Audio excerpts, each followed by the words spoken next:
Hi this is Madhuri.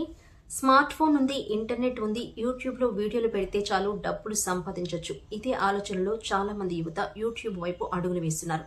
కొందరైతే చదువులు ఉద్యోగాలు కూడా పక్కన పెట్టి ఫుల్ టైం కంటెంట్ క్రియేటర్లుగా మారుతున్నారు.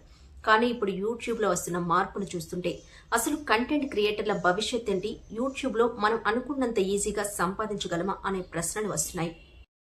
ఎందుకంటే ఇకపై యూట్యూబ్లో మానిటైజేషన్ పొందడం అంత ఈజీ కాదనే చర్చ జరుగుతోంది. ముఖ్యంగా వాచ్ టైం, షార్ట్స్ వ్యూస్ విషయంలో టార్గెట్లు పెరగడం చిన్న క్రియేటర్లకు పెద్ద సవాల్గా మారచ్చు. ఒక్కసారి ఆలోచించండి.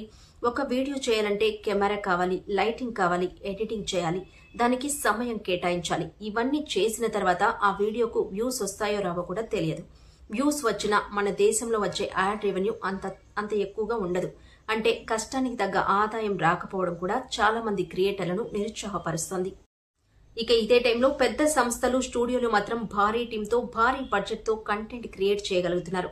వాళ్లకు ఒక వీడియో ఫెయిల్ అయినా మరో 10 వీడియోలు చేసే సామర్థ్యం ఉంటుంది కాబట్టి. కానీ ఒక సాధారణ కంటెంట్ క్రియేటర్ పరిస్థితి అలా ఉండదు.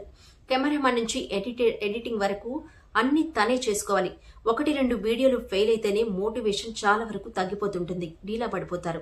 అందుకే యూట్యూబ్లో కేవలం వైరల్ అవ్వాలి, డబ్బులు సంపాదించాలి అనే ఆలోచనలతో రావడం ఇప్పుడు సరిపోదు. ఇప్పుడు యూట్యూబ్ కూడా ఒక బిజినెస్ లా మారిపోయింది. మెయిన్గా చదువులు లేదా మంచి ఉద్యోగం వదిలేసి యూట్యూబ్ని పూర్తిగా నమ్ముకోవడం రిస్క్తో కూడుకున్న విషయం. ఎందుకంటే యూట్యూబ్లో ఆదాయం ఎప్పుడూ ఒకేలా ఉండదు. అయితే దీని అర్థం యూట్యూబ్లో అవకాశాలు లేవని కాదు, అవకాశాలు ఉన్నాయి.